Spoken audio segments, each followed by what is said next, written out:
যদি দেখে ঘিন্থানার আপনি অন্যদিকে আছেন, ফাঁকতালে একটা জিনিস চুরি করে ধরা পড়ে জেলে গেছে ইসলামী ছাত্রী সংস্থার মেয়েরা, এইরকম রেওয়াজও আছে। জামাত ইসলামের 4 দিন কোনো প্রোগ্রাম নাই।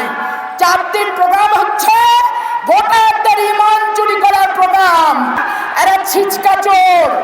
আপনার বাসায় ভোট চাইতে যে যদি দেখে ঘিন্থানার আপনি অন্যদিকে আছেন, ফাঁকতালে একটা জিনিস চুরি করে ধরা পড়ে জেলে গেছে ইসলামী ছাত্রী সংস্থার মেয়েরা, এইরকম রেওয়াজও আছে।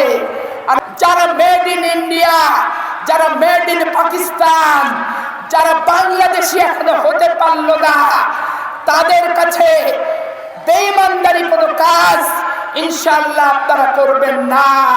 কিসের জন্য নুরুল ইসলাম বুলবুল তোমার লক্ষ্মীপুরে 56 ব্যালট কেন পাওয়া যায়? তুমি ধর্মের কথা বলো, আর এক পথে চুরির পথ তৈরি করো, তাহলে এরা কি ধর্মীয় লোক হলো? ভাই, ধর্মীয় লোক হলো না, এরা ছিচকা চোর।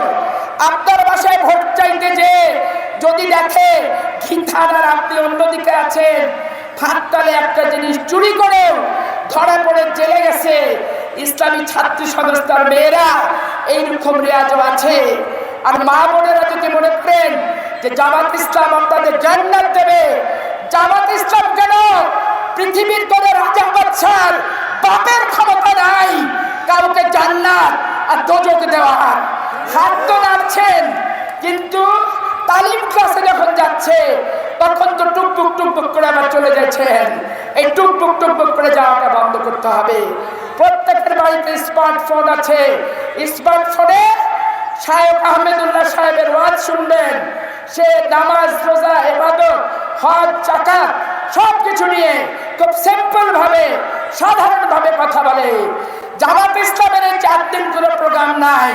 4 দিন প্রোগ্রাম হচ্ছে ভোটারদের ইমান চুরি করার প্রোগ্রাম। ভোটারদেরকে পয়সা দিয়ে নিমক হারামি শিখাচ্ছে যে ধানের শীষে ভোট দিস না, টাকা যা লাগবে নিয়ে এলে। আজকে ইমানদার মহারাষ্ট্রের মা বোন ভাই বোনদের বলতে চাই, যারা মেড ইন ইন্ডিয়া, যারা মেড ইন পাকিস্তান, যারা বাংলাদেশি এখনো হতে পারল না, তাদের কাছে বেঈমানদারি কোনো কাজ ইনশাআল্লাহ আপনারা করবেন না। এই মহারাজপুর রানীহাটি বাড়িপুরিয়ায় আর কি কোনো প্রার্থী আছে? প্রার্থী তো একটা, প্রতীক কি?